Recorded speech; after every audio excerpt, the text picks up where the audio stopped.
கர்த்தருடைய பரிசுத்த நாமம் மகிமைப்படட்டும். கர்த்தரும் இரட்சகருமாய் இருக்கிற இயேசு கிறிஸ்துவின் நாமத்தினாலே ஒவ்வொரு தேவ பிள்ளைகளையும் வாழ்த்துகிறேன்.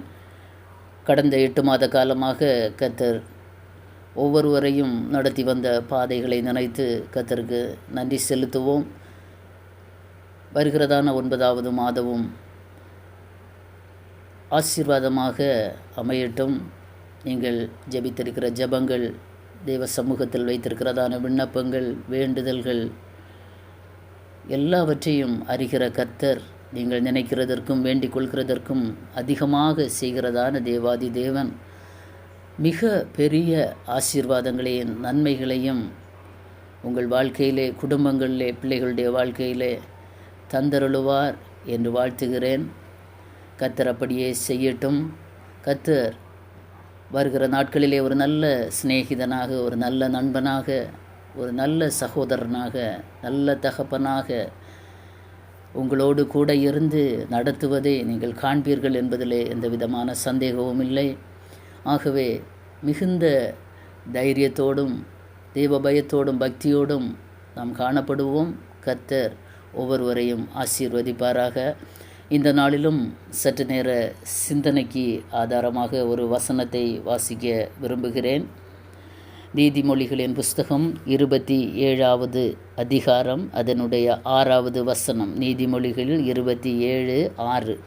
சிநேகிதன் அடிக்கும் அடிகள் உண்மையானவைகள், சத்துரு இடும் முத்தங்களோ வஞ்சனையுள்ளவைகள். அல்லேலூயா. மிக அழகான நேர்த்தியான வார்த்தைகள், வாக்கியங்கள். சிநேகிதன் அடிக்கும் அடிகள் உண்மையானவைகள், சத்துரு இடும் முத்தங்களோ அது வஞ்சனையானவைகள். வஞ்சனை உள்ளது என்று இங்கே சாலமோன் எழுதி வைத்திருக்கிறார். எல்லாருக்குமே உலகத்திலே சிநேகிதர் இல்லாத யாருமே இருக்க மாட்டாங்க. சின்ன குழந்தைகள், ஒரு ப்ரீகேஜி படிக்கிற குழந்தைக்கு வர இன்றைக்கி ஃப்ரெண்ட்ஸு, ஏகப்பட்ட ஃப்ரெண்ட்ஸுங்க இருக்கிறாங்க.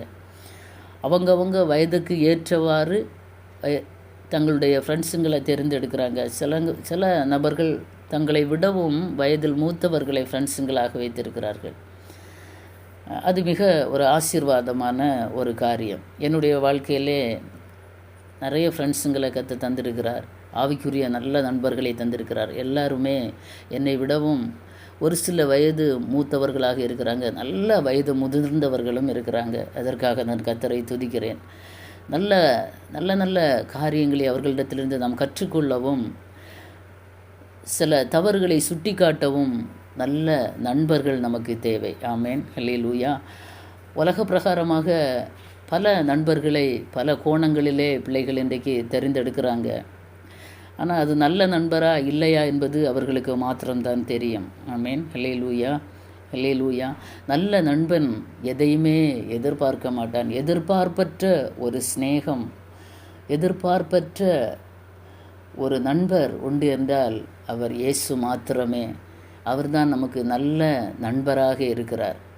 பரிசுத்த வேதாகமத்தின்படி நமக்கு ஒரு நல்ல நண்பர் இருக்கிறார் என்றால் அவர் இயேசு மாத்திரமே. ஆனால் உலக பிரகாரமாக நம்முடைய மறைந்த முன்னாள் ஜனாதிபதி அவங்க சொல்லும்போது எனக்கு ரொம்ப பிடித்தமான ஒரு வார்த்தை என்னென்னா, ஒரு நல்ல புஸ்தகம் 1000 நண்பர்களுக்கு சமம், ஆனால் ஒரு நல்ல நண்பன் ஒரு நூலகத்துக்கு சமமானவன் அப்படின்னு அவர் சொல்லியிருக்கார். ஒரு நல்ல புஸ்தகம் 1000 நண்பர்களுக்கு சமமாக இருந்தாலும் ஒரு நல்ல நண்பன் ஒரு நூலகத்துக்கு, ஒரு லைப்ரரி மாதிரி. அது ஒரு நாளும் அது படித்து முடிக்க முடியாது. அதனுடைய ஆழத்தை அறிந்து கொள்ள முடியாது, புரிந்து கொள்ள முடியாது என்று சொல்கிறார். அப்படிப்பட்ட ஒரு நண்பர் தான் நமக்கு நல்ல நண்பராக இருக்கிற இயேசு.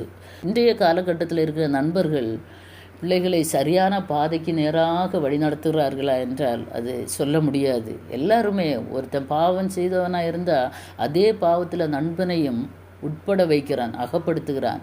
அவன் செய்கிறதை அவனையும் செய்ய வைக்கிறான். இன்றைய காலகட்டத்தில் அப்படி தான் போய்கொண்டிருக்கிறது. ஆனால் ஒரு பாவத்திலிருந்து, ஒரு அக்கிரமத்திலிருந்து, ஏதோ ஒரு தவறுதலிலிருந்து அதை சரி செய்து அதை திருப்பி விடுகிறவர் தான் நல்ல நண்பன். ஆமேன், அல்லேலூயா. ஒரு மனிதன் சொல்லும்போது சொன்னானா, எனக்கு நல்ல நண்பன் கண்ணாடி தான் அப்படி என்று. ஏன் அவன் சொன்னான் தெரியுமா? அவன் கண்ணாடியை பார்த்து அவன் அழும்போது அந்த கண்ணாடி அழுததாம், அவன் சிரித்த போது அந்த கண்ணாடியும் சேர்ந்து சிரித்ததாம். அல்லேலூயா. அப்போது அவன் சொன்னான், நான் எனக்கு நண்பன் இந்த கண்ணாடி தான் என்று. இப்படி பல விதத்திலே பல கோணங்களிலே தங்களுடைய நண்பர்களை பற்றி அறிமுகப்படுத்தினாலும் பரிசுத்த வேதாகமம் நமக்கு குறிப்பிடுகிறதான நண்பர், அந்த சிநேகிதர், எப்படிப்பட்ட சிநேகிதர், ஏன் அவர் நமக்கு சிநேகிதராக இருக்கிறார், ஏன் அவர் நம்மை நேசித்தார், அவருக்கு நாம் சிநேகிதராக எப்படி மாறினோம், எதற்காக அவர் நம்மை சிநேகிதராக்கி கொண்டார் என்பதை வேத வசன அடிப்படையிலே ஒரு சில வசனங்களை சொல்லி நான் ஜெபிக்க விரும்புகிறேன். ஆமென். ஹல்லேலூயா. ஏன்னா இயேசு நமக்கு நல்ல சிநேகிதர். ஏன் தெரியுமா? யோவான் எழுதின சுவிசேஷம் 15வது அதிகாரம் 15வது வசனத்திலே நாம் வாசிக்கும்போது அவர் என்ன சொல்கிறார்? ஒரு எஜமானனையும் ஒரு ஊழியக்காரனையும் சொல்கிறார். எஜமானன் எல்லாவற்றையும் ஊழியக்காரனத்திற்கு சொல்ல மாட்டான். இன்றைக்கு நம்ம எங்கேயாவது ஒரு இடத்துல வேலை செய்கிறோம், அந்த இடத்துல இருக்கிறதான எஜமானன், அந்த ஜிஎம், ஜென்ரல் மேனேஜர் சாதாரண நிலையில் இருக்கிறதான ஒரு வேலை செய்கிறவன்றத்தில் எல்லாத்தையுமே சொல்ல மாட்டார். அப்படி தானே? அப்போது இந்த எஜமானன் எப்படிப்பட்ட எஜமானன் தெரியுமா? இனி நான் உங்களை ஊழியக்காரன் என்று சொல்லுகிறதில்லை, ஊழியக்காரன் தன் எஜமான் செய்கிறதை அறிய மாட்டான், நான் உங்களை சிநேகிதன் என்கிறேன். ஏன் சிநேகிதன் என்று சொல்கிறார் தெரியுமா? நான் பிதாவினிடத்தில் கேள்விப்பட்ட எல்லாவற்றையும் ஒன்று கூட மறைக்காமல் சொல்லுகிறவன் தான் சிநேகிதன். ஆமென். இயேசு ஏன் நமக்கு சிநேகிதர் தெரியுமா? எல்லாவற்றையும் ஒன்று கூட மறைக்காமல் எல்லாவற்றையும் நமக்கு வெளிப்படுத்தினவர் இயேசு. ஆகவே இயேசு நமக்கு சிநேகிதர். ரெண்டாவதாக யோவான் 15:16 அவர் நம்மை தெரிந்து கொண்டிருக்கிறார். ஆகவே நாம் இயேசுவுக்கு சிநேகிதராக இருக்கிறோம். மிக வேகமாக சொல்லி முடிக்க விரும்புகிறேன். மூன்றாவதாக யோவான் எழுதின சுவிசேஷம் 15வது அதிகாரம் 13வது வசனத்திலே அவர் நமக்கு ஜீவனை கொடுத்தவர். ஆகவே அவர் நமக்கு சிநேகிதர். ஆமென். ஹல்லேலூயா. ஒருவன் தன் சிநேகிதனுக்காக தன் ஜீவனை கொடுக்கிற அன்பிலும் அதிகமான அன்பில்லை. அப்போ அன்புக்கு அடையாளமாக தன்னுடைய ஜீவனையே கொடுத்திருக்கிறார். ஆகவே இயேசு நமக்கு சிநேகிதன். இன்னுமாக நாம் வாசிக்கும்போது யோவான் 15:12 அந்த சிநேகம் எப்படின்னா, ஒருவர் மேல் ஒருவர் அன்பாக இருக்க வேண்டும். நாம் நம்மை எப்படி நேசிக்கிறோமோ அப்படியே நாம் பிறனையும் நேசிக்க வேண்டும் என்று நமக்கு காண்பித்து கொடுத்த சிநேகம்தான் இயேசுவின் சிநேகம். ஆகவே இயேசு நமக்கு சிநேகிதராக இருக்கிறார். இன்னும் ஏசாயா தீர்க்கதரிசி சொல்லும்போது 43:4 நீ என் பார்வைக்கு அருமையானபடியால் கனம் பெற்றாய், நானும் உன்னை சிநேகித்தேன். ஆமென். பார்வைக்கு அருமையானபடியினால் ஒரு மனுஷனை பார்வைக்கு நீ அருமையாக இருக்கிறாய் என்று சொல்ல வேண்டுமென்றால் ஒரே நேரத்திலோ ஒரு நாளிலோ ஒரு சில நாட்களிலோ இல்லை பார்த்த உடனேயோ நீ அழகானவன் என்று நாம் சொல்லிக்கொள்ளலாம். ஆனால் அருமையானவன் என்று சொல்ல வேண்டுமானால் சில காலங்கள் பிடிக்கும். ஏன் இங்கே நீ அருமையானவன் ஆனபடியால் கனம் பெற்றாய் என்று சொல்ல காரணம் என்ன தெரியுமா? பார்வைக்கு அருமையாக இருந்தது எதனால் தெரியுமா? அதற்கு மேலே உள்ள வசனங்களை நான் வாசிக்கும்போது நீ தண்ணீர்களை கடந்தாய், நீ ஆறுகளை கடந்தாய், நீ அக்கினியில் நடந்தாய், இப்பேற்பட்ட காரியங்களில் இப்பேற்பட்ட பாடுகளின் வழியாக உன்னை நான் நடத்தினேன். அந்த நேரத்திலெல்லாம் நான் உன்னோடு கூட இருந்தேன். நீ மூழ்கி போகலை, நீ வெந்து போகலை. இப்பேற்பட்ட சோதனைகள் காலத்திலும் நான் உன் கரத்தை பிடித்திருந்தேன். நீ என்னை நன்றாக அறிந்திருந்தாய், உனக்கு நல்ல சிநேகிதனாக இருந்தேன். இதெல்லாம் என் வாழ்க்கையில் சம்பவித்தது என்று சொல்லி நீ முறுமுறுக்காமல் என்னை பற்றி கொண்டால், ஆகவே நான் உன்னை சிநேகித்தேன். ஆகவே தான் நீ எனக்கு அருமையானபடியால்.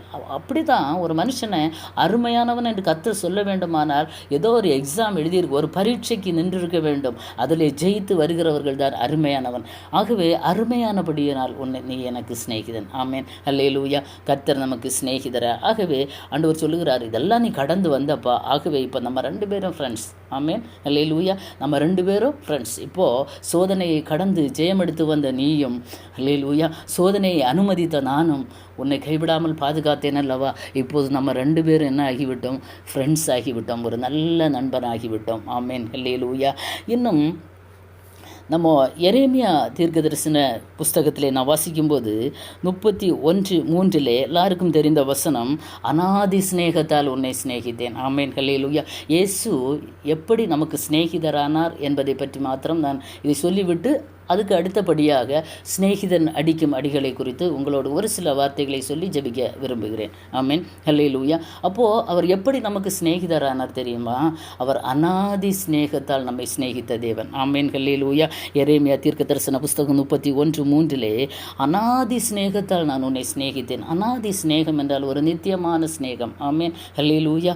ஒரு எவர்லாஸ்டிங் லவ். யாராலேயும் இந்த சிநேகத்தை தர முடியாது. ஆமென், ஹல்லேலூயா. எந்த உயிர் நண்பனாலேயும் எப்படி உனக்காக நான் உயிரை கொடுக்கிறேன் என்று சொல்கிற ஒரு காதலானாலேயோ அல்லது ஒரு காதலியாலேயோ இப்பேற்பட்ட ஒரு அன்பை தர உலக சிநேகத்தால் முடியாது. ஏன்னா கிறிஸ்துவின் சிநேகம் அது அநாதி ஆதி அந்தமற்ற சிநேகம். ஆமேன், ஹல்லேலூயா. அது நித்தியமான சிநேகம். ஆமேன், ஹல்லேலூயா. இந்த உலகத்தில் உள்ள சிநேகம் அது அநித்தியமானது. உலக அன்புக்கு ஒரு எல்லை உண்டு. But God's love is an everlasting love. Amen, hallelujah. எத்தனை பேர் இதை விசுவாசிக்கிறீங்க? அப்போது இயேசு நமக்கு நண்பராக இருக்கிறார் என்றால் இப்பேற்பட்ட இன்னும் அநேகமாயிரம் வசனங்கள் உண்டு. முக்கியமாக ஒரு சில வசனங்களை மாத்திரம் எடுத்து நான் இங்கே சொல்லியிருக்கிறேன். ஏன்னா இயேசு நமக்கு எப்படி சிநேகிதரானார். ஆமேன், ஹல்லேலூயா. இப்போ நமக்கு புரிந்திருக்கும், இயேசு நமக்கு சிநேகிதர். ஆமேன், ஹல்லேலூயா, ஹல்லேலூயா. இயேசு எதையுமே ஒளித்து வைக்காமல் எல்லாவற்றையும் வெளிப்படுத்துகிறவர். ஹல்லேலூயா. அது மாத்திரமல்ல, இயேசு நமக்காக ஜீவனை தந்தவர். இயேசு நம்மை தன்னுடைய பார்வைக்கு அருமையாய் இருப்பதாக நம்மை தெரிந்தெடுத்தவர். அது மாத்திரமல்ல, இயேசு அநாதி சிநேகத்தால் நம்மை நேசித்தவர். ஆமேன். ஆகவே இந்த இயேசுதான் நமக்கு உண்மையான நண்பன். ஆமேன், ஹல்லேலூயா. அப்போது ஒரு நண்பன், ஒரு சிநேகிதன் அடிக்கும் அடிகள் அது உண்மையானவைகள். உலகத்தில் ஒரு சிநேகிதன் இன்னொரு 2 பேர் உண்மையான சிநேகிதராக இருக்கிறீங்கன்னு வச்சுக்கோங்களேன். 2 பேர் இணை பிரியாத நண்பர்கள். ஒருவேளை ஒரு சில சூழ்நிலைகளில் ஒருவன் தவறும்போது இன்னொருவன் அதை சுட்டி காட்டுகிறான். அதை அவன் ஏற்றுக்கொண்டானால் அது மிகுந்த பலனை கொடுக்கும். இல்லை அவன் ஏற்றுக்கொள்ளலை, அந்த ஏற்றுக்கொள்ளாத பட்சத்திலே அந்த அன்பு உண்மையான அன்பு அல்ல. இல்லாவிட்டால் நம்ம இப்படி எடுத்துக்கொள்ளலாம், ஒருவன் தவறுகிறான், இனி ஒருவன் அதை கண்டுகொள்ளாமல் இருக்கிறான் என்று வைத்துக்கொள்வோமே. அவன் எப்படியும் போகட்டும், நான் என்னுடைய வழி, என்னுடைய பாதை சரியாக இருக்கிறது, ஆகவே நான் இந்த வழியை போகிறேன், அவன் எப்படியோ எந்த பாதையிலே போகட்டும் என்று அவனை விட்டு விடுகிறான் என்றால் அவன் உண்மையான நண்பன் அல்ல. அப்போ உண்மையான நண்பன் என்பவன் ஒரு தப்பிதம் வரும்போது, ஒரு வழி தவறுதல் வரும்போது, ஒரு வழி மாற்றம் வரும்போது அவனை கண்டிக்கிறான் அல்லது தண்டிக்கிறான். ஆமீன். இங்கே வசனத்திலே அடிகள் என்று சொல்லப்பட்டிருக்கிறது. அடி என்று சொல்லும்போது அது ஒரு தண்டனை. அல்லேலூயா. அது ஒரு தண்டனை, அது ஒரு சீர்திருத்துதல், அது ஒரு கண்டிதம். எப்பேற்பட்ட வார்த்தைகளாலும் நாம் எடுத்துக்கொள்ளலாம். அப்போது இயேசு நல்ல நண்பனாக இருக்கிறபடியால், இயேசு ஒரு நல்ல சிநேகிதனாக இருக்கிறபடியினால் தான் நம்ம என்ன செய்கிறார்? அவர் சிட்சிக்கிறார். அதற்கு ஆதாரமாக ஒரு வசனத்தை நான் வாசிக்க விரும்புகிறேன். ஏன் அவர் நம்மை சிட்சிக்கிறார் தெரியுமா? நீதிமொழிகளின் புஸ்தகம் 3வது அதிகாரம் அதனுடைய 11வது வசனத்திலே, கர்த்தருடைய சிட்சை அற்பமாக எண்ணக்கூடாது. அவர் நம்மை கடிந்து கொள்ளும்போது நாம் சோர்ந்து போகக்கூடாது. 12வது வசனம், தகப்பன் தன் நேசிக்கிற புத்திரனை சிட்சிக்கிறது போல கர்த்தரும் எவனிடத்தில் அன்பு கூறுகிறாரோ அவனை சிட்சிக்கிறார். ஆமேன், ஹல்லேலூயா. அப்போ இயேசு நமக்கு நல்ல சிநேகிதர். ஹல்லேலூயா. நம்மிடத்தில் அன்பு கூறுகிற ஒரு அன்பான ஒரு நண்பர் இயேசு. அப்போது அந்த அன்பான இயேசு நம்ம ஏன் சிட்சிக்கிறார் தெரியுமா? அவர் ஒரு தகப்பன் தன் புத்திரனை சிட்சிக்கிறது போல எவனிடத்தில் அன்பு கூறுகிறாரோ, முக்கியமாக எவனிடத்தில் அன்பு கூறுகிறாரோ, யாரை அவர் நேசிக்கிறாரோ, யாரை கர்த்தர் தனக்கு சிநேகிதனாக தெரிந்து வைத்திருக்கிறாரோ அவன் வழி மாறும்போது, அவன் சில தவறுகளை செய்யும்போது அவனுக்கு கண்டிப்பாக சிட்சை உண்டு. அல்லேலூயா. இன்னும் நாம் வாசிக்கும்போது எபிரேயரில் பவுல் நிரூபம் எழுதும்போது எழுதுகிறார் 12:5, என் மகனே கர்த்தருடைய சிட்சை அற்பமாய் எண்ணாதே, அவரால் கடிந்து கொள்ளும் போது நீ என்ன செய்யாத சோர்ந்து. அதே வார்த்தை தான். அதுக்கப்புறம் அந்த 12வது அதிகாரம் 6வது வசனத்திலே, கர்த்தர் எவனிடத்தில் அன்பு கூறுகிறாரோ அவனை அவர் சிட்சித்து தாம் சேர்த்து கொள்ளுகிற எந்த மகனையும் தண்டிக்கிறார் என்று பிள்ளைகளுக்கு சொல்லுகிறது போல உங்களுக்கு சொல்லுகிற புத்திமதியை மறந்தீர்கள். இங்கே சில சிட்சை பெறுகிற நேரத்தில் இது கர்த்தருடைய சிட்சை அல்ல, இது ஆண்டவர் நமக்கு அனுமதித்ததில்லை, எல்லாமே பிசாசின் மேலே சத்துருவன் மேலே கொண்டு போடுகிறாங்க, சாத்தானுடைய வேலை என்று இல்லை. அன்பான தேவ பிள்ளைகளை நன்றாக நாம் இனம் கண்டுகொள்ள வேண்டும். கர்த்தர் தான் நேசிக்கிற தன்னுடைய நண்பன் வழி மாறும்போது, தன்னுடைய நண்பன் ஏதாவது தவறு செய்யும்போது, தன்னுடைய நண்பன் அவருக்கு பிரியமில்லாத காரியங்கள் செயல்பாடுகளிலே ஈடுபடும் போது, பாவம் செய்யும்போது, அக்கிரமம் செய்யும்போது, ஏதோ ஒரு காரியத்திலே வழி மாறி போகும்போது, அது அவருடைய அன்பை விட்டு தூரமாய் போகும்போது அவருக்கு தெரியும், என் நண்பன், என்னுடைய சிநேகிதன் இவ்வளவாக என்னிடத்தில் அன்பாக இருக்கிறான். அந்த அன்பிலே கொஞ்சம் ஒரு வித்தியாசம் வரும்போது அந்த நண்பனுக்கு தெரியும், ஏதோ ஒரு பிரச்சனை இடையில் இருக்கிறது, ஏதோ அவன் வழி மாறி போகிறான். அந்த நேரத்தில் அவனை கண்டிக்கிறவன் தான் உண்மையான நண்பன். அதுதான் நம்முடைய கர்த்தராகிய இயேசு கிறிஸ்து. அவர் என்ன செய்கிறார்னா, நேசிக்கிற எந்த பிள்ளையையும் அவர் சிட்சிக்கிற தேவனாயிருக்கிறார். ஆமேன், அல்லேலூயா. இன்னும் எபிரேயர் 12:7 சிட்சையை சகிக்கிறவர்களாக இருந்தால் தேவன் உங்களை புத்திரராக எண்ணி நடத்துகிறார். தேவனுக்கு நாம் பிள்ளைகளாக இருக்க வேண்டும் என்றால் நமக்கு அவர் தருகிற சின்ன சின்ன சிட்சைகளாக இருக்கலாம். அதை நாம் என்ன செய்ய வேண்டும்? சகித்து அதை பொறுத்து நாம் நடக்க வேண்டும். அப்படி என்றால் தான் நாம் அவருக்கு பிள்ளைகளாக இருக்கிறோம். ஏன்னா தகப்பன் சிட்சியாத புத்திரன் உண்டோ? அடுத்த வசனத்திலே அவர் சொல்லும்போது 12:8 சொல்லும்போது, எல்லாருக்கும் கிடைக்கும் சிட்சை உங்களுக்கு கிடையாதிருந்தால் நீங்கள் புத்திரராயிராமல் வேசி பிள்ளைகளாய் இருப்பீர்கள். அல்லேலூயா. அப்போது எல்லாருக்கும் கிடைக்கும் அடி, எல்லாருக்கும் ஒரு பிள்ளை தவறு செய்யும் போது ஒரு தகப்பன் அடிக்கிறார், ஒரு தாய் கண்டிக்கிறாங்க, அடிக்கிறாங்க. ஒரு ஸ்கூலில் ஒரு மாணவன் தவறும்போது ஒரு டீச்சர் அடிக்கிறாங்க. அப்படி தானே? இது உலக நியதி. அப்படி அவர்கள் தண்டிக்கும் போது நம்முடைய பரம பிதாவாகிய தெய்வம் நம்மை நேசிக்கிறபடியால் நாம் தவறும்போது, வழி மாறும்போது, ஏதோ சின்ன சின்ன காரியங்கள் அவருடைய அன்பிலிருந்து நாம் தூரம் போகும்போது அவர் நம்மை தண்டிக்கிறார், அவர் நம்மை சிட்சிக்கிறார், அவர் நம்மை அடிக்கிறார். ஏன் தெரியுமா? அவர் எல்லாருக்கும் கிடைக்கிற சிட்சை உங்களுக்கு கிடைக்காம இருந்தால், ஒருவேளை நீங்கள் நினைக்கலாம், கிறிஸ்தவர்கள் என்று நாம் நினைக்கலாம், எந்த சிற்றையுமே, எல்லா பாவம் நான் செய்கிறேன், இப்பேற்பட்ட பாவ பழக்க வழக்கங்கள் என்கிட்ட இருக்கிறது, ஆனால் எனக்கு எந்த அடியுமே இல்லையே, எந்த தண்டனையும் இல்லைன்னா கர்த்தருடைய திட்டத்தின் கீழ் நீ இல்லை என்பதை மறந்து போகாதே. அல்லேலூயா. ஆகவே அவருடைய திட்டத்துக்குள்ளே உன்னை இணைத்து கொள்ளணும். நான் ஆண்டவருடைய சமூகத்தில் அழுது ஜெபிக்க வேண்டும். ஆண்டவரே, நான் இந்த பாவத்தை செய்திருக்கிறேன், இதிலிருந்து எனக்கு ஒரு விடுதலை வேண்டும் என்று ஒரு மனஸ்தாபத்தோடு நாம் கர்த்தரிடத்தில் திரும்ப வேண்டியது மிக மிக அவசியமாக இருக்கிறது. ஏதோ எந்த பிரச்சனையும் இல்லை, எல்லாம் என் மனம் போல பேசுகிறேன், என் மனம் போல போகிறேன், என் மனம் போல நான் வாழ்கிறேன் என்று நினைத்து கொண்டு இருப்பீர்கள். ஆனால் நீங்கள் புத்திரர் அல்ல. அதற்கு அடுத்த வார்த்தை, நீங்கள் புத்திரர் அல்ல. எப்படி இருப்பீர்கள் என்று வேத வசனம் நமக்கு சொல்கிற தெரியுமா? மிக மிக மிக வேதனையான ஒரு வார்த்தை. அல்லேலூயா.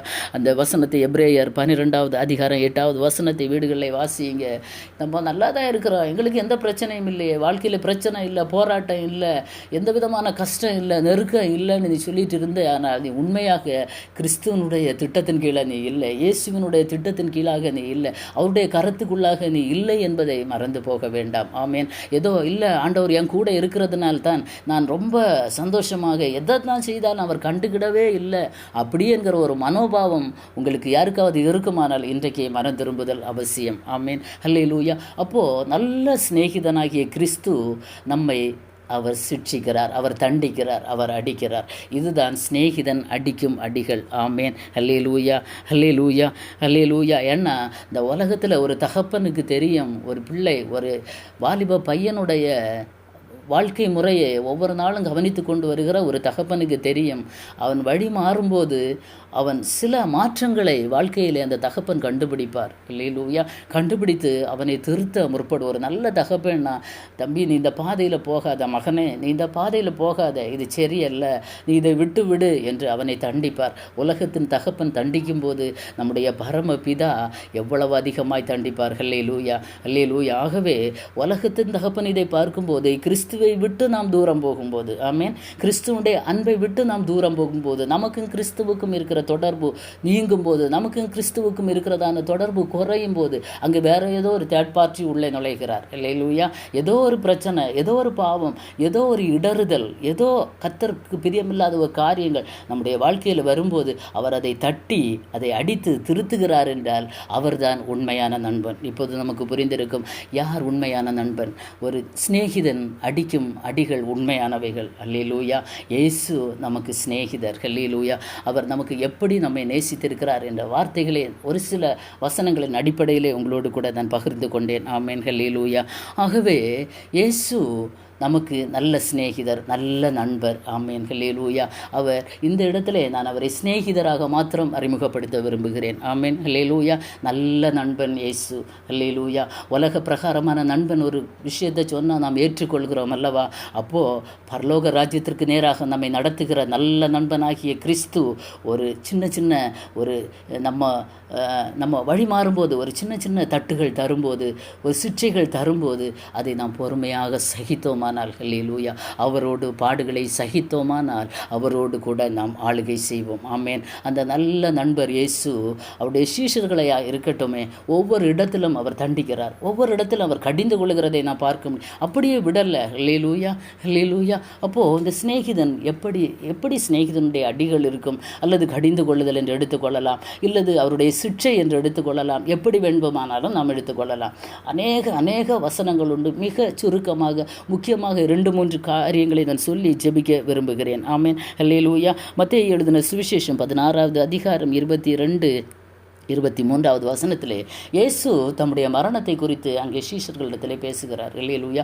இதை கேட்டவுடனே பேதுரு அப்போஸ்தலர் என்ன சொல்கிறார்னா, அவரை தனியே அழைத்து கொண்டு, ஆண்டவரே, இது உமக்கு நேரிடக்கூடாது, இது உமக்கு சம்பவிப்பதில்லை என்று அவரை கடிந்து கொள்ள தொடங்கினான். இங்கே பேதுரு இயேசுவை கடிந்து கொள்ள தொடங்குகிறார். உடனே இயேசு என்ன சொல்கிறார்? ஆமாம், அப்படிதான், ஐயோ, நான் பாடுபடக்கூடாது, நீ எனக்கு நல்லது சொன்ன, அப்படியா சொன்னார்? இல்லை.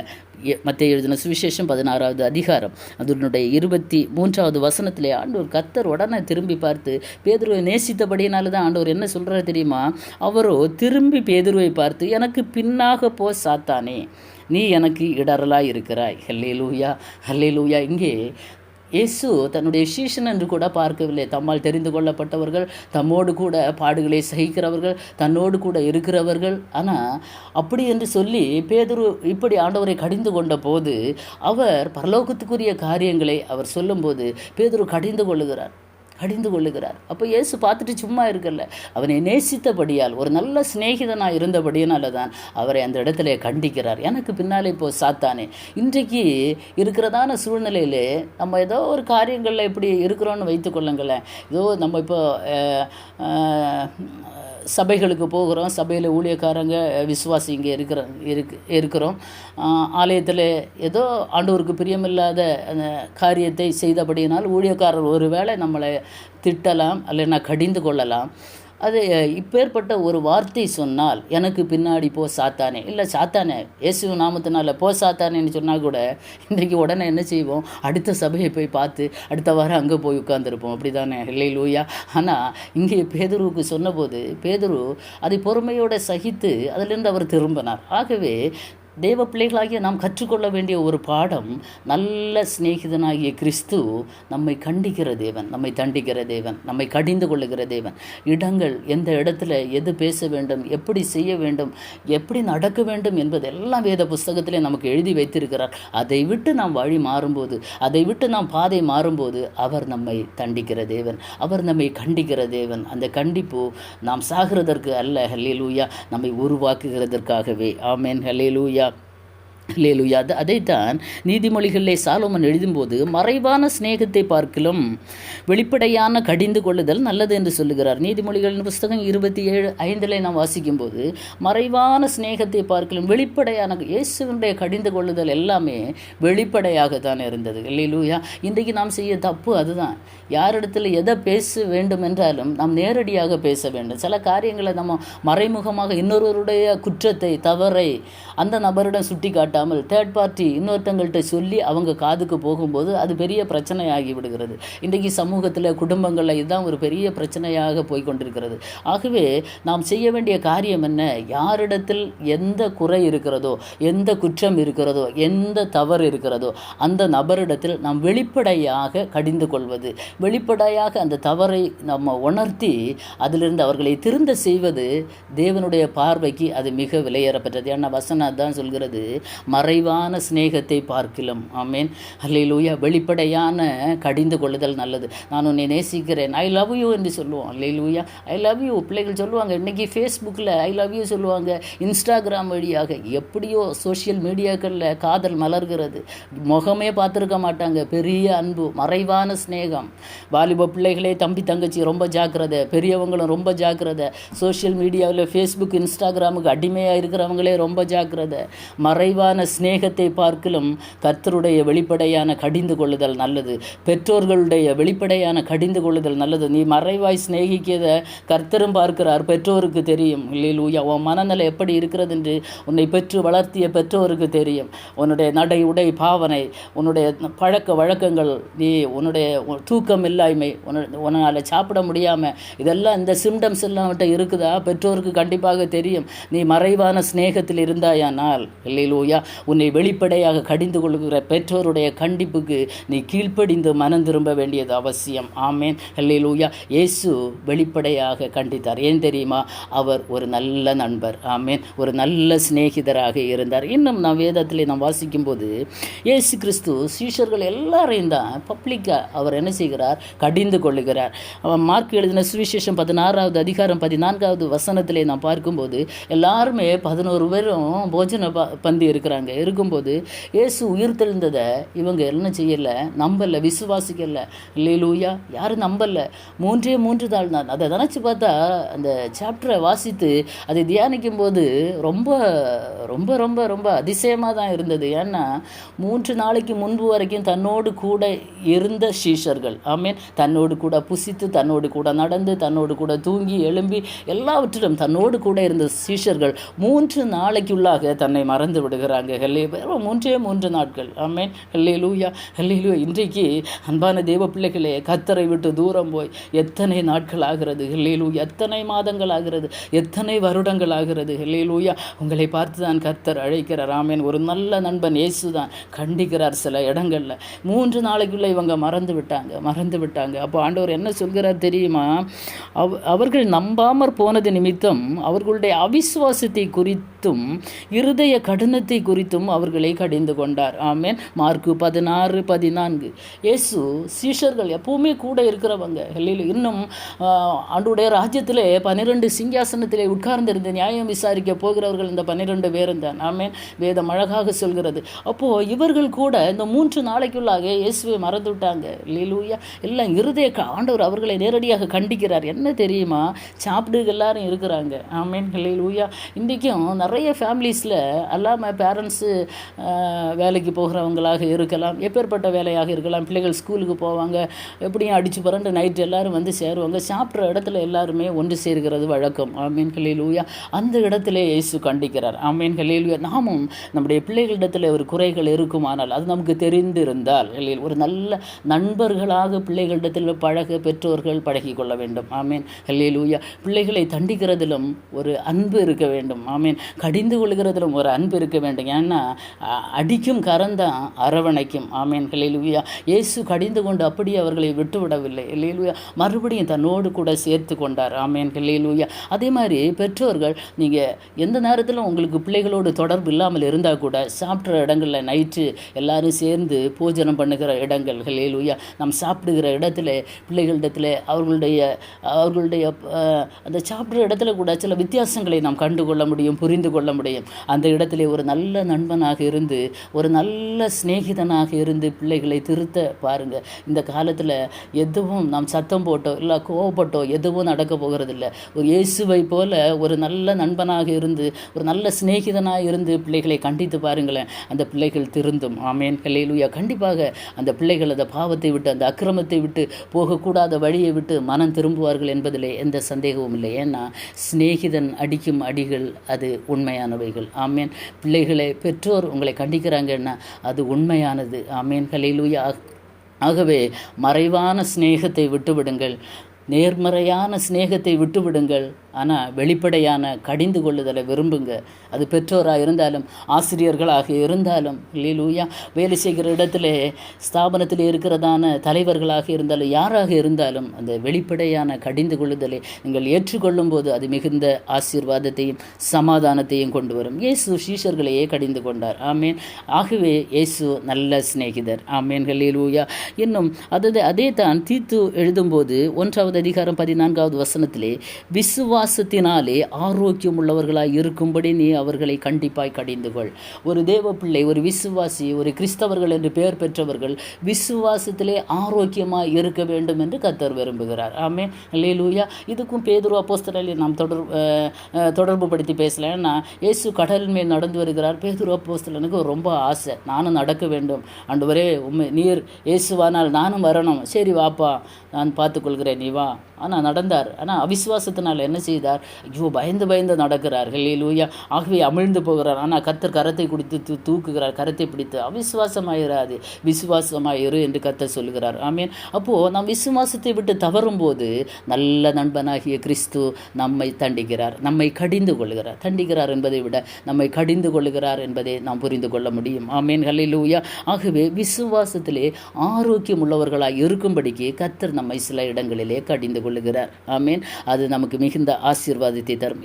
அது மாத்திரமல்ல, 1 தீமோத்தேயுவின் புத்தகம் 5 அதிகாரம் அதனுடைய 20 வசனத்திலே அப்போஸ்தலனாகிய பவுல் தீமோத்தேயுவுக்கு நிருபம் எழுதும்போது என்ன எழுதுகிறான்னா, மற்றவர்களுக்கு பயம் உண்டாகும்படி பாவம் செய்தவர்களை எல்லாருக்கும் முன்பாக கடிந்துகொள். ஹல்லேலூயா. இது சாத்தியமற்ற ஒன்று, இந்த காலத்தில் இது சாத்தியமற்ற ஒன்று. ஆனால் அந்த காலத்தில் அப்படி இருந்திருக்கிறது.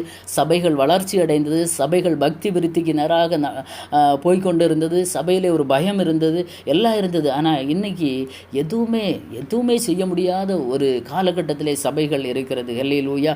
எல்லாருக்கும் பயம் உண்டாகும்படி என்ன செய்ய வேண்டுமா? பாவம் செய்தவனை எல்லாருக்கும் முன்பாக என்ன செய்யணுமா? கண்டிக்க வேண்டுமாம். ஹல்லேலூயா. கடிந்து கொள்ள வேண்டுமாம். ஹல்லேலூயா. இன்றைக்கு அப்படி கடிந்து கொள்ளக்கூடிய அனுபவங்கள் இல்லை. கடிந்து கொள்ள முடியாத ஒரு சூழ்நிலை. ஹல்லேலூயா. முடியாத ஒரு சூழ்நிலை. அப்படி சொன்னால் ரொம்ப ரொம்ப பெரிய ஆபத்திலே போய் முடியும். ஆனால் வசனம் என்ன சொல்கிறது? எல்லாருக்கும் பயம் உண்டாகும்படி நீ என்ன செய்? பாவம் செய்தவர்களை எல்லாருக்கும் முன்பாக கடிந்து கொள். ஹல்லேலூயா. இன்னைக்கு ஸ்கூலில் 5ஆம் வகுப்பு 8ஆம் வகுப்பு பையனை டீச்சர் கடிந்து கொண்டா அவன் யாருக்கும் தெரியாமல் வீட்டில் வந்து தூக்கு போட்டு தற்கொலை பண்ணி கொள்கிறான். அப்பேற்பட்டதான ஒரு உலகத்தில் நாம் இருக்கிறோம். எப்பேற்பட்ட உலகம்! ஹல்லேலூயா. ஹல்லேலூயா. இன்றைக்கு இருக்கிற உலகம் அப்படி இருக்கிறது. ஆனால் அன்றைக்கு சபைகள் தேவ பிள்ளைகளுக்கு கீழ்ப்படிந்து இருந்தது. ஹல்லேலூயா. சபையை நடத்துகிற அப்போஸ்தலர்களுக்கு, ஊழியர்களுக்கு, போதகர்களுக்கு, தீர்க்கதரிசிகளுக்கு கீழ்ப்பட்டு இருந்தாங்க, ஆசீர்வதிக்கப்பட்டாங்க. ஹல்லேலூயா. ஆகவே சில கடிந்து கொள்ளுதல், பாவம் செய்யும் போது கர்த்தர் நம்மை கடிந்து கொள்ளுகிறார், தண்டிக்கிறார். ஆமென். ஹல்லேலூயா. ஏன் தண்டிக்கிறார் தெரியுமா? அவர் நல்ல சிநேகிதர். அந்த பாவத்திலே விட்டுவிட்டால் அது நாம் என்ன செய்வோம்னா, அதிலே போய் அழிந்து போவோம். நம்முடைய ஆத்துமா அதாவது மரித்து போன நிலைமையிலே போகும். ஹல்லேலூயா. எந்த சூடும் சொரணையும் இல்லாமல் போய்விடும். ஆனால் கர்த்தர் நம்மை கண்டிக்கிறார் என்றால் அவர் நம்மோடு கூட இருக்கிறார், நம்ம தொடர்பில் இருக்கிறோம் என்பது அர்த்தம். ஒரு பாவம், ஒரு அக்கிரமம் நீ செய்து எதுவுமே கர்த்தர் கண்டிக்கலைன்னா உனக்கும் அவருக்கும் உள்ள தொடர்பு நாட் ரீச்சபிளில் இருக்கிறது என்பதையும் மறந்துவிட வேண்டாம். ஆமேன். ஹல்லேலூயா. ஹல்லேலூயா. ஆகவே நாம் மனம் திரும்ப வேண்டியது அவசியம். கர்த்தர் நமக்கு நல்ல நண்பராக இருக்க நாம் அவருடைய சமூகத்திலே நம்மை அர்ப்பணிக்க வேண்டியது மிக மிக அவசியமாக இருக்கிறது. ஆமேன். ஹல்லேலூயா. ஒரு நல்ல சிநேகிதன் அடிக்கும் அடிகள் அது உண்மையான அடிகள். ஹல்லேலூயா. அது ஒருபோதும் நம்மை என்ன செய்யாது, பாதாளத்துக்கு நேராக வழி நடத்தாது. அது நம்மை பரலோகத்துக்கு நேராக கொண்டு செல்லும் என்பதிலே எந்த சந்தேகமும் இல்லை. ஹல்லேலூயா. இன்னும் நாம் பார்க்கும்போது நான் சொல்லிவிடுகிறேன், வசனங்களை எடுக்க விரும்பவில்லை. யோனா கர்த்தருடைய வார்த்தைக்கு கீழ்ப்படியாமல், கர்த்தருடைய சத்தத்திற்கு செவி கொடாமல், கர்த்தர் சொன்ன இடத்திற்கு போகாமல் பாதை மாறி போகிறான். ஆமீன். ஹல்லேலூயா. பாதை மாறி போகிறான். ஆனால் அந்த இடத்துல யோனா ரொம்ப தைரியமாக சொல்கிறார், நீங்கள் என்னை தூக்கி கடலில் போட்டு விடுங்கள் என்று. ஹல்லேலூயா. அதே மாதிரி போட்டு விடுகிறார்கள். ஹல்லேலூயா. அங்கே ஒரு மீன் யோனாவை விழுங்க ஆயத்தமாக இருக்கிறது. ஹல்லேலூயா. யோனாவை மீன் விழுங்கினது அவனை கொன்று போடுவதற்காகவோ அல்லது அவனை சாப்பிடுவதற்காகவோ அல்ல, அவனை கரை சேர்க்கும்படியாக. ஆமென். ஹல்லேலூயா. நல்ல நண்பனாகிய கிறிஸ்து, நல்ல நண்பனாகிய தெய்வம் அந்த இடத்துல ஒரு மீனுக்கு கட்டளையிட்டு அவனை தப்ப பண்ணினார். ஆமென். ஹல்லேலூயா. தேவ பிள்ளைகளே, ஹல்லேலூயா. இன்றைக்கு மீனின் வயிற்றுக்குள்ளே இருக்கிறது மாதிரி மாதிரி அனுபவத்தில் இருக்கிறீங்களா? அல்லேலூயா. பாதை தவறி கர்த்தர் அழைத்த பாதை ஒன்று, நாம் பயணிக்கிற பாதை இன்னொன்றாக இருந்தால் இப்பேற்பட்ட அனுபவங்கள் வரும். நீ மடிந்து போவதற்காக அல்ல, அந்த மீனின் வயிற்றிலே நீ படுகிற கஷ்டங்கள், உபத்திரவங்கள், அந்த இடத்திலிருந்து யோனா கர்த்தரை நோக்கி விண்ணப்பம் பண்ணினார் என்று சொல்லப்பட்டிருக்கிறது. இன்றைக்கு இருக்கிற இந்த உபத்திரவத்தின் நடுவில் நீங்கள் கர்த்தரை நோக்கி வேண்டுதல் செய்யும்போது ஏற்ற நேரத்தில் மீன் வெளியே கொண்டு கக்குனது போல, அல்லேலூயா, இந்த போராட்டங்கள், இந்த பிரச்சனைகள், இந்த உபத்திரவங்களிலிருந்து கர்த்தர் ஒரு விடுதலையை தருவார். ஆமேன். அடுத்த பயணம் வெற்றிகரமாக இருக்கும். ஆமேன். ஹல்லேலூயா, ஹல்லேலூயா. ஆகவே பாதை மாறும்போது நல்ல சிநேகிதனாகிய கர்த்தர் நம்மை தண்டிக்கிறார் சில இடங்களிலே. ஆமேன். ஹல்லேலூயா, ஹல்லேலூயா. இளைய குமாரனை பற்றி நாம் பார்க்கும்போது தகப்பனுடைய சொல்லை கேட்காமல் போகிறான். ஹல்லேலூயா. ஆஸ்தி எல்லாம் வாங்கிட்டான், எல்லா சொத்து சுகம் எல்லாம் வாங்கிட்டு, இனி உனக்கு நான் மகனே இல்லை, நீ எனக்கு அப்பனும் இல்லை.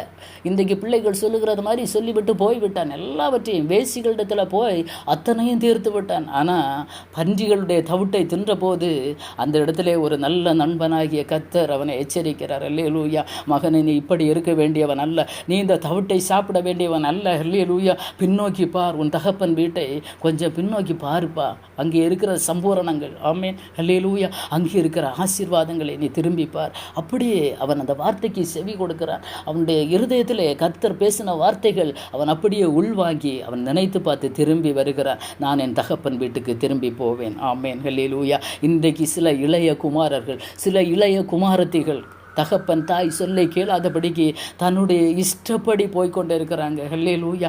அப்படி போனால் நீ பன்றியின் தவிட்டை கூட தின்ன வேண்டிய ஒரு சூழ்நிலை உனக்கு உருவாகும். ஆனால் அந்த இடத்திலேயும் கர்த்தர் நல்ல சிநேகிதராயிருந்து உன்னை எச்சரிப்பார். அந்த எச்சரிப்பின் சத்தத்தை கேட்டு நீ திரும்பி வந்தாயானால், ஹல்லேலூயா, உனக்கு விலை உயர்ந்த வஸ்திரங்கள், ஆமேன், ஹல்லேலூயா, தகப்பன் வீட்டில் உனக்கு சம்பூர்ணமான ஆகாரம் உண்டு.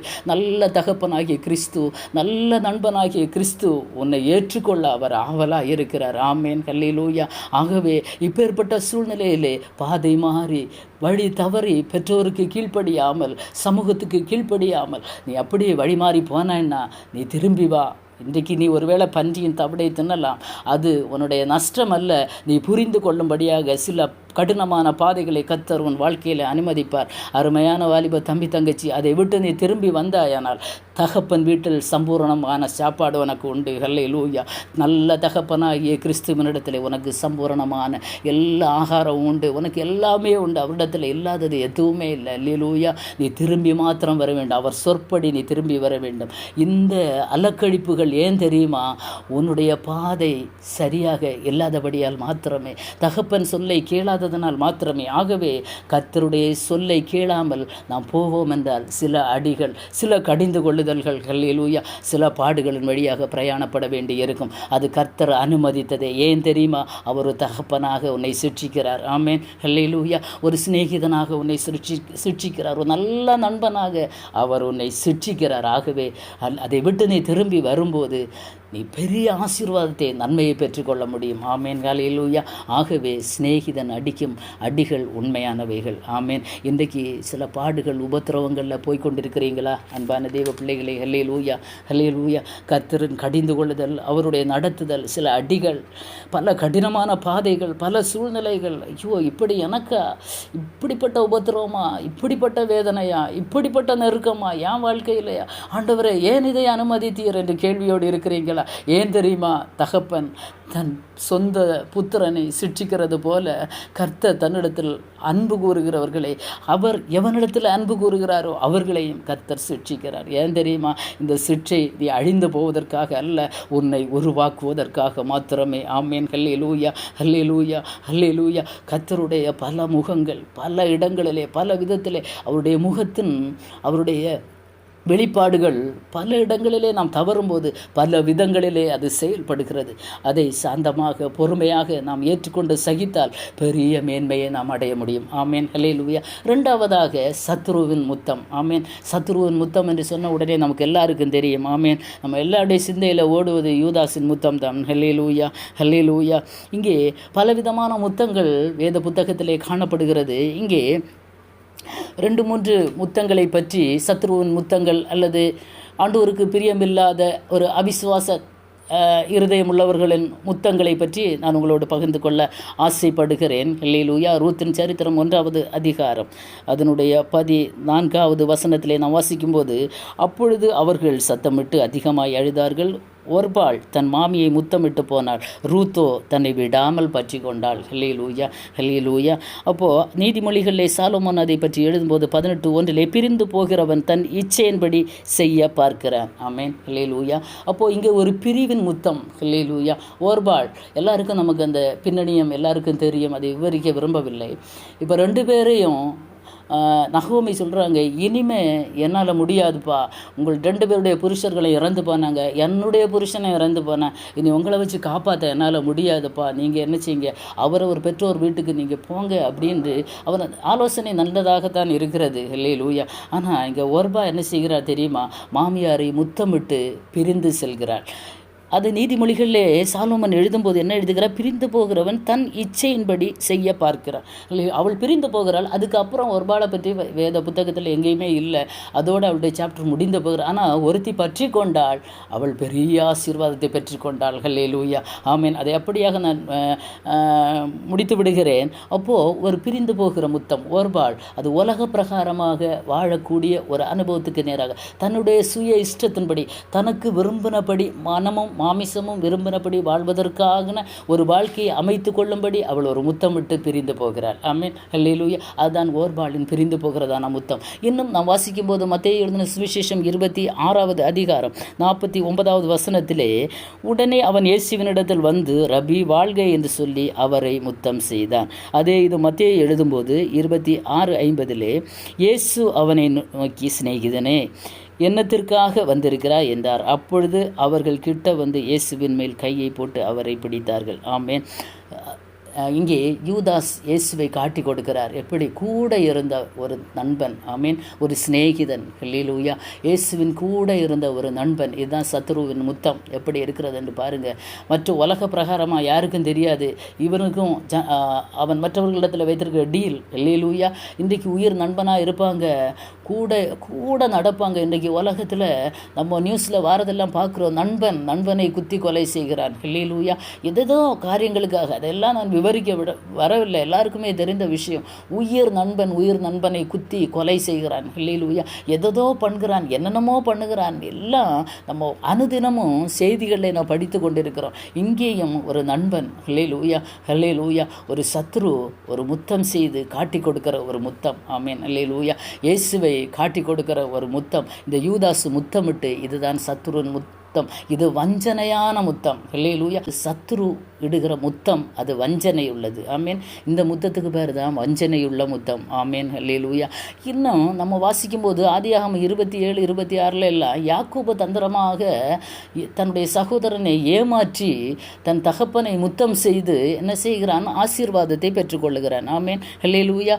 ஆதியாகமத்தின் புஸ்தகம் 27வது அதிகாரம் 26வது வசனத்திலே தகப்பனாகிய ஈசாக்கு அவனை நோக்கி சொல்லுவான், மகனை என் கிட்ட வந்து என்ன முத்தம் செய். ஹல்லேலூயா. இவன் போய் முத்தம் செய்கிறான். ஹல்லேலூயா. முத்தம் செய்து ஆசீர்வாதத்தை பெற்றுக்கொள்கிறான். ஏமாற்றத்தின் முத்தம், தந்திரமான ஏமாற்றக்கூடிய இதுவும் ஒரு விதத்தில் ஒரு வஞ்சகம்தான். சகோதரனுக்கு செய்யக்கூடியதான ஒரு துரோகம். ஹல்லேலூயா. அவன் அன்னைக்கு அதை ஆசீர்வாதத்தை பெற்றுக்கொண்டான். ஆனால் தன்னுடைய மாமனாகிய லாபானிடத்தில் அவன் போய் தந்திரமாக அவனை ஏமாற்றப்பட்டான். ஹல்லேலூயா. இதுதான் வஞ்சிக்கிறவன். ஹல்லேலூயா. வஞ்சனையான முத்தம். ஹல்லேலூயா. எப்படி இவன் எங்கே சகோதரனை ஏமாத்தினானோ இவனை தன்னுடைய மாமனாகிய லாபான் ஏமாத்தினான். ஹல்லேலூயா. அதெல்லாம் நமக்கு தெரிந்த விஷயம். இன்னும் ஒரே ஒரு வஞ்சனையான முத்தத்தை சொல்லி நான் முடிக்க ஆசைப்படுகிறேன். நீதிமொழிகளின் புஸ்தகம் 7வது அதிகாரம் அதனுடைய 13வது வசனம். நீதிமொழிகள் 7:13 அவள் அவனை பிடித்து முத்தம் செய்து முகம் நாணாமல் அவனை பார்த்து. இதற்கு முன்னதாக ஒரு செய்தியில் கூட இதை நான் அதிகமாக அதை விவரித்து சொல்லியிருப்பேன். இங்கே ஒரு பரஸ்திரி, நீதிமொழிகள் 7:13 முகம் நாணாமல் அவனை பிடித்து முத்தம் செய்தாள். ஹல்லேலூயா. ஒரு மிக இச்சையான ஒரு பாவமான ஒரு முத்தம். ஹல்லேலூயா. பாவ சுபாவத்தின் வெளிப்படையான ஒரு வஞ்சனையின் முத்தம் இது. ஹல்லேலூயா. ஹல்லேலூயா. முகம் நாணாமல் ஒருவனை பிடித்து முத்தம் செய்கிறாள் அவள். ஹல்லேலூயா. உலகத்தின் பாவம் எவ்வளவோ மோசம் போக்குகிறது தெரியுமா? ஹல்லேலூயா. இதை சொல்லும்போது எனக்கு வேதாகமத்திலிருந்து ஒரு காரியம் ஞாபகத்துக்கு வருகிறது. சிம்சோனை எடுத்துக்கொள்வோமே. ஹல்லேலூயா. மனோவா தம்பதிகளுக்கு கர்த்தர் கொடுத்த அந்த பிள்ளை சிம்சோன், அவன் பிறவியிலிருந்தே அவன் நசரேனாக இருக்க வேண்டியவன். ஹல்லேலூயா. அவன் இஸ்ரவேல் ஜனங்களை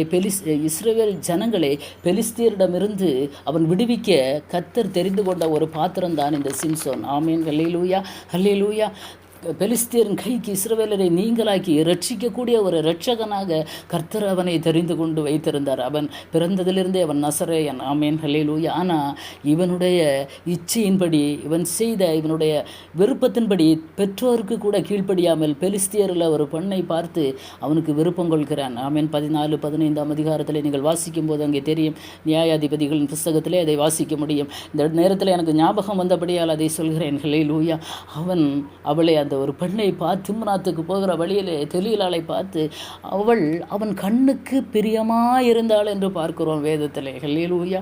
ஹல்லேலூயா. கர்த்தர் அவனை இந்த உலகத்தில் அனுப்புனது, இந்த உலகத்திலே அவனை ஒரு பிள்ளையாக பிறக்க செய்தது எதற்காக என்றால் இஸ்ரவேலை ரட்சிப்பதற்காக. இந்த பெலிஸ்தியரின் அடிமைத்தனத்தின் இந்த பெலிஸ்தியரை முறியடித்து இஸ்ரவேலை ரட்சிக்க வேண்டும். இதுதான் கர்த்தருடைய திட்டம். ஆனால் இந்த சிம்சோன் தன்னுடைய விருப்பப்படி இந்த பெலிஸ்தியர்லேயே ஒரு பொண்ணு மேலே இவன் ஆசை வைத்து அவனுக்கு கண்ணுக்கு பிரியமாக இருந்தாள் என்று பார்க்கிறோம். ஹல்லேலூயா. சம்பவித்தது என்ன? ஹல்லேலூயா. எல்லாருக்குமே தெரியும். ஹல்லேலூயா. அவனுடைய நிலைமை எப்படி போனது? தன்னுடைய பலன் தன்னை விட்டு இழந்ததை கூட தெரியாமல் இருந்தான். ஹல்லேலூயா. தெலீலாவின் மடி அவனுக்கு சுகமாக இருந்தது. ஆமேன். ஹல்லேலூயா. ஆனால் அவன் எழுந்த போதோ கர்த்தருடைய பலன் அவனை விட்டு போயிருந்தது. தேவ ஆவியானவர் அவனை விட்டு போயிருந்தது. அது கூட தெரியலை. இன்றைக்கு உலகத்தின் மயக்கம், சிற்றின்ப மயக்கம், பாவத்தின் அடிமைத்தனம், பாவத்தின் கொடுமை, பெற்றோர் சொன்னதை கூட கேட்கல, ஆண்டோடைய எச்சரிப்பை கூட அவன் கேட்கல. எதற்காக பிறந்தான் என்பதை பெற்றோர்கள் அவனுக்கு அழகாக சொல்லி கொடுத்திருந்திருப்பார்கள். ஆமேன். ஹல்லேலூயா. அதை கூட காதில் வாங்காம ஒரு பெண்ணின் நிமித்தம் அவனுக்கு கண்ணுக்கு பிரியமாக இருந்தபடியினால் இப்பேற்பட்ட அனுபவம். ஹல்லேலூயா. அந்த சிற்றையை அவன் ஏற்றுக்கொண்டானால், தகப்பன் தாய் சொன்ன உபதேசத்தை, அந்த கடிந்து கொள்ளுதலை அவன் கேட்டிருந்தானால் இப்பேற்பட்ட ஒரு அனுபவம் அவனுக்கு வந்திருக்காது. 2 கண்களும் பிடுங்கப்பட்டது. ஹல்லேலூயா. ரொம்ப ரொம்ப வேதனையான அனுபவத்திற்கு நேராக நடத்தப்பட்டான். ஹல்லேலூயா. அன்பான தேவ பிள்ளைகளை, இன்னைக்கு கண்களுக்கு பிரியமாய் தோன்றுகிற காரியங்கள். ஆமேன். கண்களின் இச்சை. ஆமேன். ஒரு பிள்ளையை, ஒரு வாலிப சகோதரன் ஒரு சகோதரியை இச்சையோடு பார்க்கிறான். வேத வசனத்திலே புதிய ஏற்பாட்டிலே நான் பார்க்கும்போது, நீ இச்சையோடு பார்த்தாலே அவளோடு விபசாரம் செய்து ஆயிற்று என்று வேத வசனம் நமக்கு போதிக்கிறது. ஆகவே ரொம்ப ஜாக்கிரதை. ஹல்லேலூயா. அந்த இடத்துல கர்த்தர் உன் இருதயத்தில் பேசி, மகனே நீ போகிற வழி இது சரியல்ல, மகளே நீ போகிற வழி இது சரி அல்ல என்று உன்னை கடிந்து கொள்வாரானால், ஹல்லேலூயா, அந்த இடத்தை விட்டு நீ மனம் திரும்ப வேண்டியது அவசியம். ஏன்னா சிநேகிதன் அடிக்கும் அடி அது உண்மையானது. ஆனால் சத்துரு தருகிற முத்தம். ஆமேன். சில தெலீலாக்கள், சில சிம்சோன்கள் ஹல்லேலூயா இன்றைக்கு உலகத்தில் இருக்கிறாங்க. ஹல்லேலூயா. ஆகவே ரொம்ப ஜாக்கிரதை ஹல்லேலூயா. தெலீலாக்கள் இருக்கிறது வரையிலும் சிம்சோன்களை அடக்குகிறது ரொம்ப கஷ்டமான காரியம். ஆமேன். ஹல்லேலூயா. எந்த தேவ ஆவியை பெற்றிருந்தாலும் பெற்றோரால் அவனை அடக்க முடியவில்லை. ஹல்லேலூயா. இன்றைக்கு பெற்றோரால் பிள்ளைகளை அடக்க முடியல. காலேஜில் காதல், ஸ்கூலில் காதல், வேலை செய்கிற இடத்துல காதல், 2 வருஷம் 3 வருஷத்தில் காதல் முற்றி போகிறது. ஹல்லேலூயா. இவன் தான் வேணும்னு நிற்கிறீங்களே, பிடிவாதம் பெற்று வளர்த்து 25 வருடங்கள் உங்களை வளர்த்தின பெற்றோரை மறந்து, உங்களை சிருஷ்டித்த கர்த்தரை மறந்து, கர்த்தரை மறந்து உங்களுக்கு மனம் போன போக்கிலே நீங்கள் போவதற்கு அல்ல. அன்பான தேவ பிள்ளைகளை, மனம் திரும்புகள். அல்லேலூயா. அல்லேலூயா. சிநேகிதன் அடிக்கும் அடிகள் உண்மையானவைகள். அந்த சிநேகிதன் யார் வடிவத்திலும் வரலாம். பெற்றோராக இருக்கலாம், நண்பர்களாக இருக்கலாம், ஸ்கூல் டீச்சர்ஸாக இருக்கலாம். அல்லேலூயா. அக்கம் பக்கத்தில் உள்ளவங்களாக இருக்கலாம், சர்ச்சில் உங்களை போதிக்கிற போதகராக இருக்கலாம். யாராக இருந்தாலும் உங்களுக்கு சிநேகிதன் அடிக்கும் அடிகள், சிநேகிதன் கடிந்து கொள்ளுதல்கள். அல்லேலூயா. சிநேகிதன் சொல்கிறதான ஒரு சில கட்டுப்பாடுகள் அல்லேலூயா. ஒரு சில அறிவுரைகள், அதை சாந்தமாக ஏற்றுக்கொள்ளுங்கள். அது பிற்காலத்தில் உங்களுடைய வாழ்க்கைக்கு ஆசீர்வாதமாக இருக்கும். ஆமேன். அல்லேலூயா. ஆகவே சத்ருவின் முத்தங்களுக்கு ஜாக்கிரதையாக இருங்கள். இந்த உலகம் பொல்லாங்கனுடைய கரத்தில் இருக்கிறது. அல்லேலூயா. ரொம்ப ரொம்ப ரொம்ப கேர்ஃபுல்லாக, ரொம்ப கவனமாக இருக்க வேண்டிய காலத்தில் வந்திருக்கிறோம். அப்போஸ்தலனாகிய பவுல் சொல்லும்போது, நான் பெரம்போடு வரணுமான்னு கேட்குறார். அல்லேலூயா. அல்லேலூயா. அன்றைக்கு உபதேசங்கள் எப்படி இருந்திருக்கிறது, உபதேசித்தவர்கள் எப்படி இருந்திருக்கிறாங்க என்று நீங்கள் பாருங்களேன். அல்லேலூயா. அல்லேலூயா. அல்லேலூயா. பவுல் சொல்லும்போது சொல்கிறார், நான் என்ன செய்ய, உங்கள்கிட்டத்தில் பெரம்போடு வரணுமா? பெரம்புன்னா கம்பு எதுக்கு அடிக்க தான். அல்லேலூயா. பெரம்போடு வரணுமான்னு கேட்குறார். அல்லேலூயா. எதற்கு? சிநேகிதன் அடிக்கும் அடி உண்மையானது, ஆனால் சத்ரு இடுகிற முத்தம் அது வஞ்சனை உள்ளது. ரெண்டுக்கும் டிஃப்ரெண்ட்டை தெய்வ பிள்ளைகள் புரிந்து கொள்ள வேண்டும், தெரிந்து கொள்ள வேண்டும். ஆமேன். அல்லேலூயா. ஏன் சிநேகிதர் அடிக்கிறார் தெரியுமா? அல்லேலூயா. நல்ல சிநேகிதனாகிய கிறிஸ்து நம்மை எதற்கு கடித்து கொள்கிறார் என்று தெரியுமா? நீதிமொழிகளின் புஸ்தகம் 15 அதிகாரம் 31 வசனத்திலே, ஜீவனுக்கு ஏதுவான கடிந்து கொள்ளுதலை ஏற்றுக்கொள்ளும் காது ஞானிகளிடத்தே தங்கும். ஆமென். எதற்காக தெரியுமா? ஜீவனுக்கு ஏதுவாக. அல்லேலூயா. ஜீவனுக்கு ஏதுவாக நம்மை நடத்துவதற்காக மாத்திரமே. அது மாத்திரமல்ல, எபிரேயர் 12:10 நாம் வாசிக்கும் போது, அவர்கள் தங்களுக்கு நலமென்று தோன்றினபடி கொஞ்ச காலம் சிட்சித்தார்கள். நம்முடைய தகப்பன்மார், உலகத்தில் இருக்கிறதான தகப்பன்மார் கொஞ்ச காலம் சிட்சித்தார்கள். ஆனால் இவரோ தம்முடைய பரிசுத்தத்துக்கும் நாம் பங்குள்ளவர்கள் ஆகும் பொருட்டு நம்முடைய பிரயோஜனத்துக்காகவே நம்மை சிட்சிக்கிறார் என்று அப்போஸ்தலனாகிய பவுல் எபிரேயர் 12:10 கூறுகிறார். எதற்கு தெரியுமா நம்மை சிட்சிக்கிறார்? இயேசு நல்ல சிநேகிதனாயிருந்து நம்மை சிட்சிக்கிறது எதற்கு தெரியுமா? தம்முடைய பரிசுத்தத்துக்கு நாம் பங்குள்ளவர்களாகும் பொருட்டு. ஆமேன். அல்லேலூயா. அல்லேலூயா. எதற்காக? நாம் அவருடைய பரிசுத்தத்திற்கு நாமும் பங்குள்ளவர்களாக வேண்டும், அந்த பரமராஜ்யத்திற்கு நாம் பங்குள்ளவர்கள் ஆக வேண்டும் என்று மாத்திரமே அவர் நம்மை சிட்சிக்கிறார். ஆமேன். அல்லேலூயா. அல்லேலூயா. பவுல் சொல்லும்போது 1 கொரிந்தியருக்கு எழுதின நிருபம் 4 அதிகாரம் 15 வசனத்தை, கிறிஸ்துவுக்குள் 10,000 உபாத்தியர்கள் உங்களுக்கு இருந்தாலும் தகப்பன்மார் அநேகர் உங்களுக்கு இல்லையே. கிறிஸ்து இயேசுவுக்குள் சுவிசேஷத்தினால் நான் உங்களை பெற்றேன். ஆமேன். அல்லேலூயா. இங்கே இயேசுவை போல பவுல் சொல்லுகிறார், சுவிசேஷத்தினால் நான் உங்களை பெற்றேன். அல்லேலூயா. கலாத்தியருக்கு பவுல் எழுதும்போது சொல்கிறார், நீங்கள் இந்த சுவிசேஷத்தை விட்டு இவ்வளவு சீக்கிரமாக போயிட்டீங்களே, உங்களுக்காக நான் மறுபடியும் கற்ப வேதனைப்படுகிறேன் என்று சொல்கிறார். ஒரு நல்ல தகப்பனாக இருக்கிறார் அப்போஸ்தலனாகிய பவுல். ஆமேன். அவர் சிலர் கண்டிக்கிற கண்டிப்புகள் நீ சாகுதற்கு ஏதுவாக அல்ல. அல்லேலூயா. நீ மனம் திரும்புவதற்கு ஏதுவானவைகள் மாத்திரமே. ஆமேன். அல்லேலூயா. அல்லேலூயா. ஆகவே ஒரு சிநேகிதனை இன்னொரு சிநேகிதன் தண்டிக்கிறார், பாதை தவறும்போது கண்டிக்கிறார் என்றால் அதுதான் உண்மையான சிநேகம். ஆமேன். அல்லேலூயா. அல்லேலூயா. அதைத்தான் சங்கீதக்காரனாகிய தாவீது 141 சங்கீதம் 5 வசனத்திலே சொல்லும்போது, நீதிமான் என்னை தயவாய் குட்டி என்னை கடிந்து கொள்ளட்டும், அது என் தலைக்கு எண்ணெயை போல் இருக்கும். ஆமேன். அல்லேலூயா. அல்லேலூயா. சிநேகிதன் அடிக்கும் அடிகளும் சத்ருவின் முத்தங்களும் எப்படிப்பட்டவைகள் என்று வேத வசனத்தின் அடிப்படையில் ஒரு சில வசனங்களை மேற்கோள் காட்டி உங்களோடு நான் ஒரு சின்ன ஆலோசனையாக சொல்லியிருக்கிறேன். அல்லேலூயா. நீங்களும் நானும் இந்த நாட்களிலே அல்லேலூயா நம்முடைய நல்ல சிநேகிதனாகிய கிறிஸ்து சில நேரங்களிலே நம்மை தண்டிக்கிற தண்டிப்புகள், நம்மை நடத்துகிற பாதைகள் கடினமாக இருந்தாலும் சாந்தமாக ஏற்றுக்கொள்ள பழகுவோம். ஆமேன். ஏன் தெரியுமா? நீதிமான் என்னை தயவாய் குட்டி என்னை கடிந்து கொள்ளட்டும், அது என் தலைக்கு எண்ணெயை போல் இருக்கும். ஆமேன். கண்களை மூடுவோமா? அல்லேலூயா. நீதிமான் என்னை தயவாய் குட்டி என்னை கடிந்து கொள்ளட்டும். எத்தனை பேர் ஒப்பு கொடுப்பீங்க? அல்லேலூயா. நீதிமான் என்னை கடிந்து கொள்ளட்டுமே. நான் போகிற பாதை சரியில்லை என்றால், நான் பேசுகிற வார்த்தை சரியில்லை என்றால், என்னுடைய நடக்கை சரியில்லை என்றால், என்னுடைய பார்வை சரியில்லை என்றால், என்னுடைய இருதயம் சரியில்லை என்றால், அல்லேலூயா. என்னை ரட்சித்த என் ரட்சகர், எனக்காக ஜீவனை தந்த ரட்சகர் என்னை கடிந்து கொள்ளட்டுமே. அல்லேலூயா. அவர் என்னை தண்டிக்கட்டுமே. அல்லேலூயா. அது என் தலைக்கு எண்ணெயை போல் இருக்கும் என்று எத்தனை பேர் சொல்ல ஆயத்தமாக இருக்கிறீங்க? அல்லேலூயா. கிறிஸ்து நம்மை நேசித்தது, தன்னுடைய ஜீவனை தந்து நம்மை நேசித்திருக்கிறார். ஆகவே அந்த நல்ல சிநேகிதனாகிய கிறிஸ்து நம்மை அடிக்கும் அடிகள் அது உண்மையான அடிகள், அதற்குள்ளே வஞ்சனை இல்லை. ஆமேன். அல்லேலூயா. ஆனால் சத்ரு முத்தம் போடுவான், கட்டி அணைத்து முத்தமிடுவான், மடியில் படுக்க வைத்து முத்தமிடுவான். அது வஞ்சனை உள்ளது, மறந்து விடாதீர்கள். ரெண்டையும் இனம் புரிந்து கொள்ள வேண்டும். ஆமேன். அல்லேலூயா. அல்லேலூயா. ஆகவே தேவ பிள்ளைகள் ரொம்ப ஜாக்கிரதையாக, அல்லேலூயா, ரொம்ப ஜாக்கிரதையாக இந்த நாட்களிலே நாம் இருக்க வேண்டும். ஆமேன். அல்லேலூயா.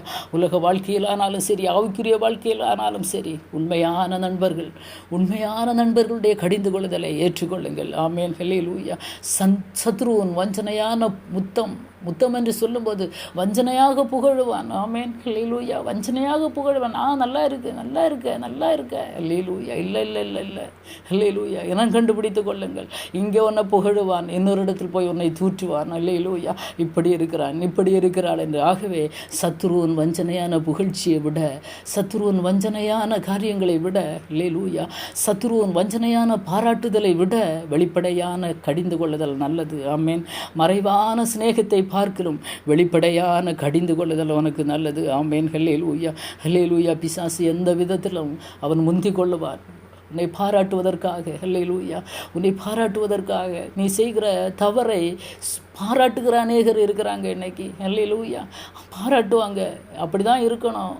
ஒரு வாலிப பையன் அப்படி தான் இருக்கணும், வாலிப பெண்கள்னா இப்படி தான் இருக்கணும் என்று உன்னுடைய ட்ரெஸ்ஸிங், உன்னுடைய ஹேர் ஸ்டைல், உன்னுடைய நடக்கைகள், உன்னுடைய பழக்க வழக்கங்களை இன்றைக்கு பல நண்பர்கள் என்ற போர்வையிலே பல சத்துருக்கள் அல்லேலூயா உன்னை பாராட்டுகிறார்கள். மறந்து விடாதே. அல்லேலூயா. அது சத்ருவின் வஞ்சனையான முத்தம். அல்லேலூயா. ஆனால் ஒரு உண்மையான நண்பன் இருப்பான் பாரு. உன் குடும்பத்தில் பெற்றோராக இருக்கலாம், சகோதரர்களாக இருக்கலாம், யாராக வேண்டுமானாலும் இருக்கட்டுமே. அல்லேலூயா. வெளிப்படையான ஒரு கடிந்து கொள்ளுதலை யாராவது கடிந்து கொள்கிறாங்கன்னா அதுதான் உண்மையானது. ஆமேன். அல்லேலூயா. அல்லேலூயா. ஆகவே சிநேகிதனின் அடிகள் அது உண்மையானவைகள், சத்ருவின் முத்தம் அது வஞ்சனை உள்ளது. அல்லேலூயா. ஜெபிப்போமா. அன்பின் பரலோக தகப்பனே, இந்த ஆசீர்வாதமான நல்ல வேலைக்காக உமக்கு ஸ்தோத்திரம் தகப்பனே. அல்லேலூயா. இயேசுவே, நீர் எங்களுக்கு நல்ல சிநேகிதராக இருக்கிறீர். ஏன்னா நீர் எங்களை தெரிந்து கொண்டிருக்கிறீர். நீர் எல்லாவற்றையும் எங்களுக்கு அறிவித்திருக்கிறீர் அப்பா. எந்த ரகசியமும் இடத்துல இல்லைப்பா. எல்லாவற்றையும் எங்களுக்கு அறிவித்திருக்கிறீர் ஆண்டவரே. எங்களுக்கு ஜீவனை தந்திருக்கிறீர் ஆண்டவரே. அது மாத்திரம் இல்லாமல் ஆண்டவரே, அல்லேலூயா, உம்முடைய பார்வைக்கு நாங்கள் விலையேறப்பட்டவர்களாக எங்களை நீங்கள் மாற்றி இருக்கிறீங்கப்பா. இன்னுமாக அப்பா, நீர் அநாதி ஸ்நேகத்தால் எங்களை ஸ்நேகித்திருக்கிறீங்கப்பா. உங்கள் அன்பு ஒரு எவர்லாஸ்டிங் லவ் அப்பா. உங்களை மாதிரி நேசிக்க இந்த உலகத்தில் எங்களுக்கு வேறு யாருமே இல்லை. ஆகவே உம்முடைய கடிந்து கொள்ளுதலை நாங்கள் சாந்தத்தோடு பொறுமையோடு ஏற்றுக்கொள்ளுகிறோம் ராஜா. நாங்கள் வழி மாறும்போது, நாங்கள் பாதை தவறும்போது, நாங்கள் பாவம் செய்யும்போது எங்களை நீங்கள் தட்டுங்கப்பா. எங்களை நீங்கள் அடிங்க ஆண்டவரே. எதற்கு தெரியுமா ஆண்டவரே? நீர் எங்களை சீர்படுத்துகிறோர் என்பதை நாங்கள் அறிந்திருக்கிறோம், புரிந்திருக்கிறோம்ப்பா. உடைய வேத வசன சத்தியத்தின்படி நாங்கள் அறிந்திருக்கிறோம். ஆகவே ஆண்டவரே, நல்ல சிநேகிதனாகிய நல்ல நண்பனாகிய இயேசுவே, நீர் எங்களை அடிகள் அல்லேலூயா அது உண்மையானவைகள் அப்பா. அதை நாங்கள் ஒவ்வொருவரும் புரிந்து கொண்டு செயல்பட எங்களுக்கு நீங்கள் உதவி செய்யுங்கப்பா. ஆண்டவரே, இந்த நாட்களிலே சத்ருடைய பாராட்டுதல், சத்ருடைய புகழ்ச்சி, சத்ருடைய மேன்மை, சத்ரு உலகம் கொடுக்கிறதான மேன்மை, மகிமை, உலகத்தின் ஆசா பாசங்கள், உலகத்தின் முத்தங்கள், இதை கண்டு நாங்கள் ஆண்டவரை விழுந்து விடாதபடிக்கு ஆண்டவரே உண்மையான உம்முடைய அன்பிலே நிலைநிறுத்தி எங்களை காத்து கொள்ளுங்கப்பா. அப்போ அவங்க வருகை வரையிலும் எங்களை வழி நடத்துங்க ஆண்டவரே. யாராவது ஆண்டவரே இயேசுவே ஒரு சிநேகிதனுடைய அடி வேண்டாம், சத்ருனுடைய வஞ்சனையான முத்தம் எனக்கு போதும் என்று இருப்பார்களானால் ஆண்டவரே அவர்களை நேர்வழிப்படுத்துங்க ராஜா. பெற்றோருடைய சொல்லுக்கு ஆண்டவரே வெளிப்படையான கடிந்து கொள்ளுதலுக்கு பிள்ளைகள் செவி கொடுக்கட்டும் தகப்பனே. அல்லேலூயா.